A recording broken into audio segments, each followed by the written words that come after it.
And if we can enhance our member experience, we can absolutely increase our impact and the service that we do in the club. So if you've ever sat there and thought, well, what connects public image, membership and service or impact? It is absolutely the member experience. It is all about the member experience.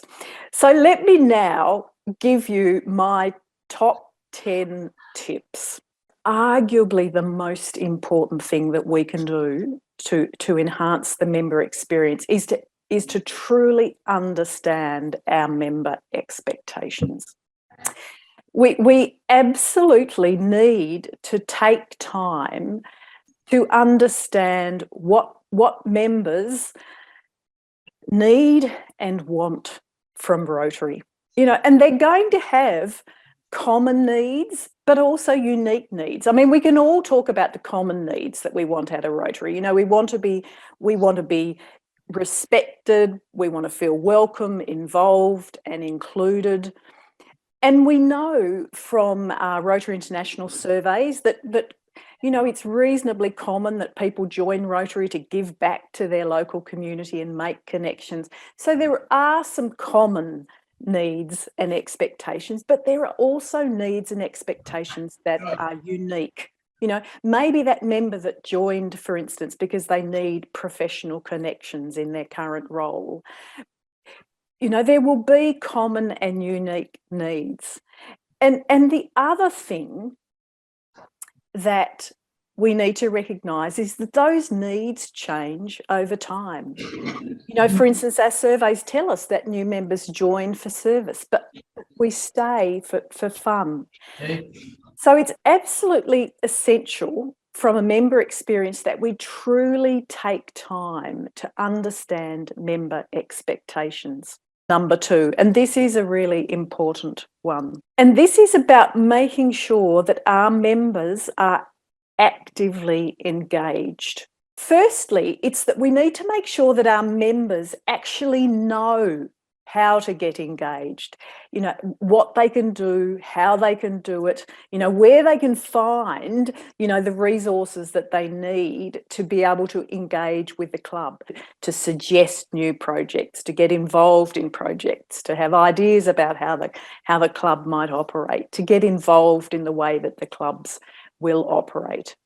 Understanding their needs and then delivering an experience that meets those needs, that has them actively engaged, is my second top tip, and a really important way of enhancing the member experience. Now, the third tip, it is so important that we make sure that the service that members are engaged in is meaningful for them. And as I said, it links directly back to understanding individual members' needs and expectations. We are all busy people. We all want to have a sense that how we spend our time and how we volunteer through Rotary is actually making a difference. So that's my third top tip, to make sure that members are actively engaged in service that is meaningful. Tip number 4 is an important one. We need to make sure processes in our clubs are member focused, are smooth and friendly for our members. So often we design our key processes, and I'm thinking of the ones in our club. The key processes are how new members apply, and admitted to the club, how we pay our dues, how we pay for our meal costs. Have we designed them in such a way that they are really friendly and smooth for members? We often design them with the club in mind, how to make it really quick and efficient and cheap, reduce costs for the club. We need to flip that and think about how do we make it easy for our members. I encourage you to think about those key touch points, those key processes in your club, and think about them from a member perspective. How can we make it easier for me. I remember having a discussion. I can see some of my New Zealand colleagues in the room. I remember having a discussion around the time that Rotary was talking about increasing Rotary International dues. And there was a lot of angst about the price increase and the impact that might have on member dues. And one of my New Zealand colleagues said, I don't think I'll even notice it. And it turns out that this, in fact, district governor was in a club that enabled members to pay their dues on a monthly basis.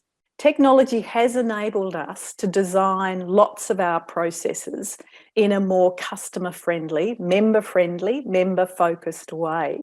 Now, my fifth top tip is all about making sure that the physical elements of membership match our customer expectations and reinforce the quality of our service, which is what we do in Rotary. We sell the experience of being a member, of volunteering, of contributing.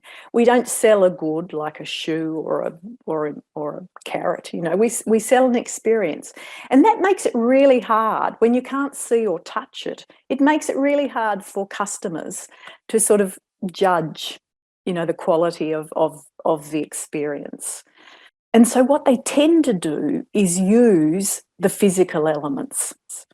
And I wonder what the physical elements of your club experience are like. Things like, the venue, the apparel that you wear, the brochures that you use, the community town signs, that sing out Rotary, the meals that you offer in your club. Do they make you proud? Do they say what we want them to say about Rotary?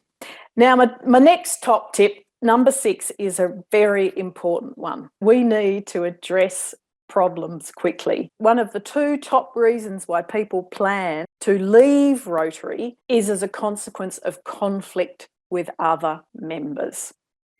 Now, I expect what they're saying is that it's not conflict per se, but it's a club's failure to address those problems.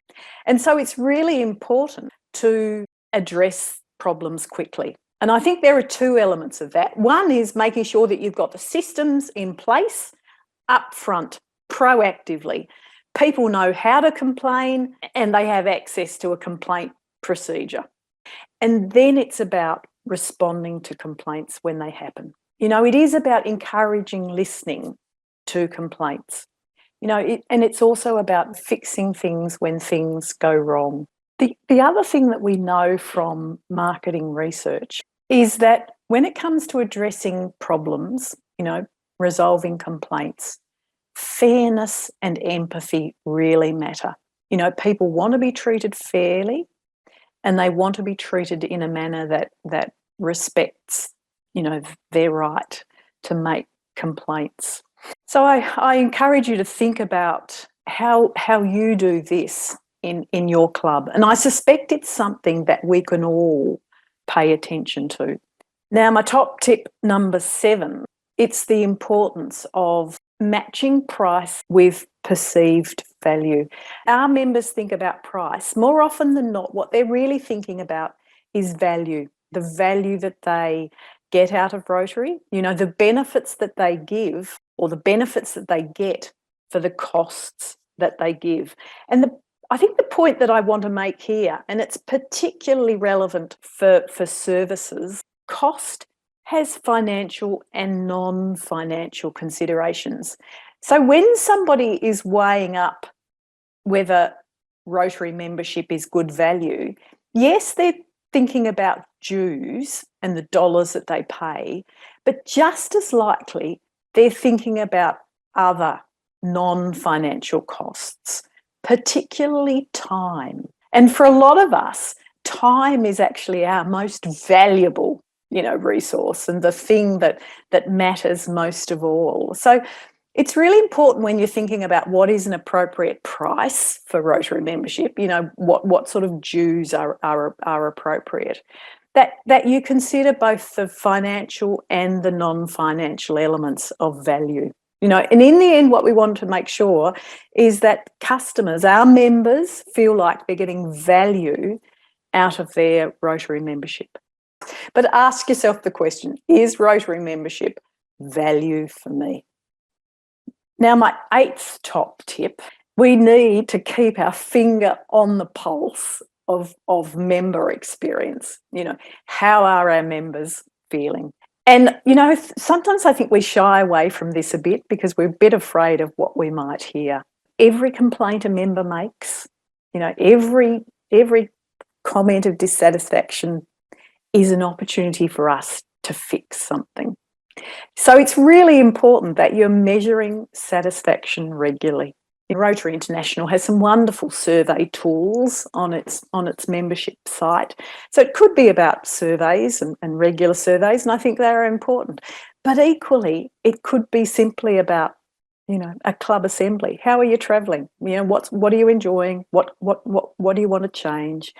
So don't discount all those formal discussions as well.